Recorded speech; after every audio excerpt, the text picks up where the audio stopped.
दोस्तों, आज इस वीडियो में मैं आप सबको बताने वाला हूँ शैतान लूसीफर की असली कहानी के बारे में, कि कैसे एक एंजल ने धीरे धीरे शैतान का रूप ले लिया और क्यों उसे शैतान का देवता माना जाने लगा।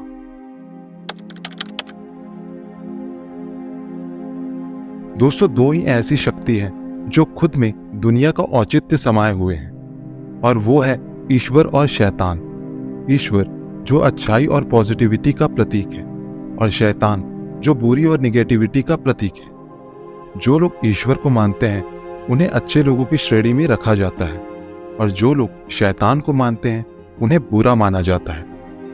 बाइबल के अनुसार अच्छाई के देवता को गॉड यानी ईश्वर कहा जाता है, और बुराई के देवता को लूसीफर या शैतान कहा जाता है। दुनिया में ऐसे बहुत से लोगों के होने के दावा किया जाता है जो शैतान के अनुयायी होते हैं। ऐसे लोगों का एक सीक्रेट सोसाइटी से जुड़े होने की भी आशंका जताई जाती है। इस सोसाइटी का नाम है इल्यूमिनाटी। इल्यूमिनाटिस के बारे में ऐसा माना जाता है कि यह शैतान यानी लूसीफर को मानते हैं और लूसीफर के बताए सिद्धांतों का पालन करते हैं, और बदले में लूसीफर उन्हें बेशुमार दौलत और शोहरत प्रदान करता है। ऐसे लोग अपनी असली पहचान को छुपाए रखते हैं। ईश्वर ने सृष्टि की रचना करने से पहले हेवन यानी स्वर्ग का निर्माण किया, और वहां रहने के लिए उन्होंने एंजल्स को बनाया।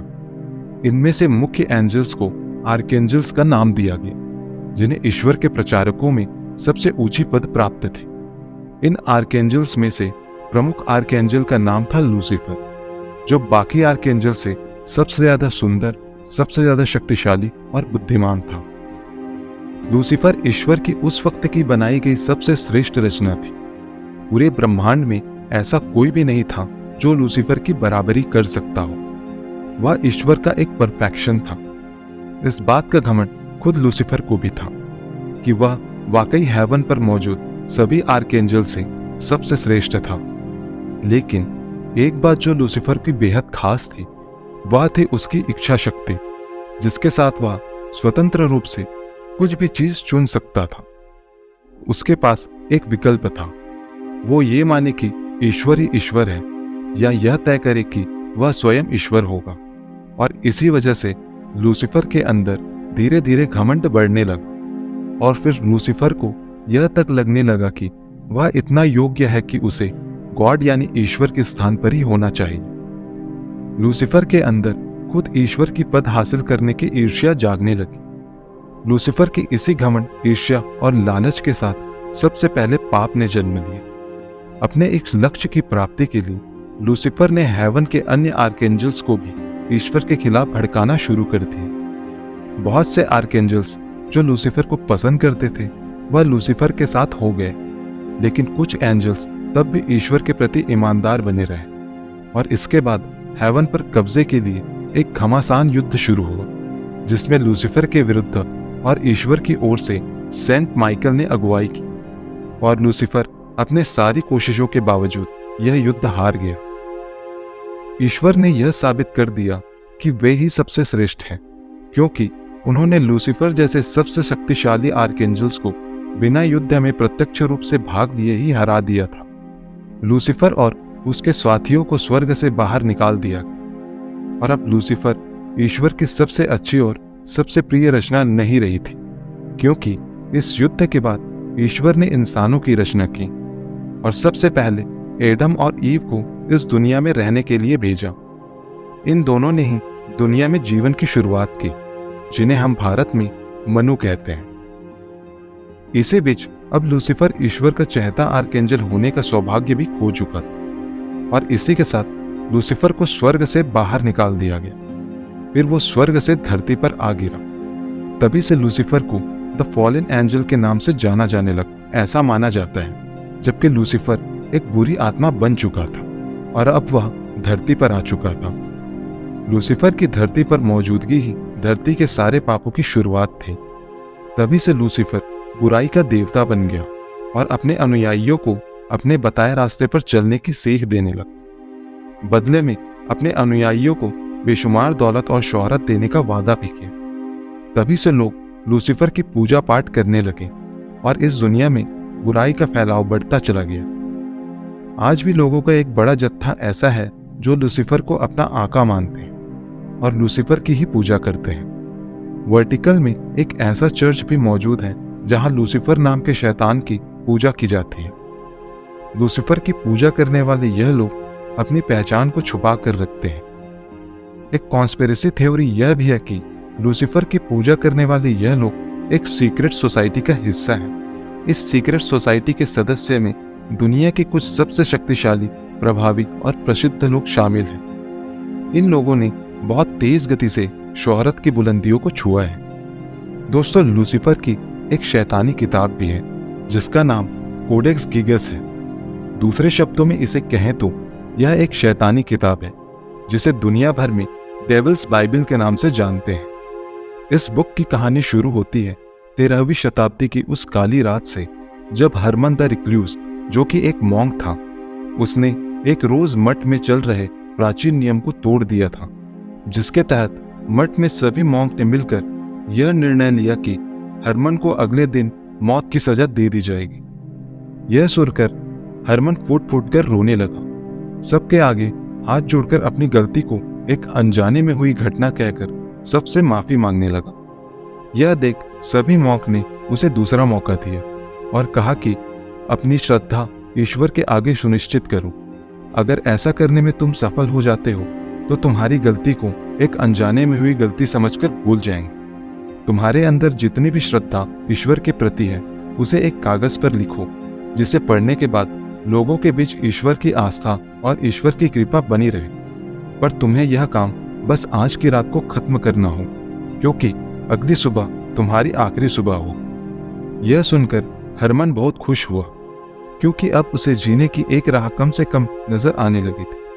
उसे यह भरोसा था कि वह एक रात में ईश्वर को समर्पित एक किताब लिख देगा।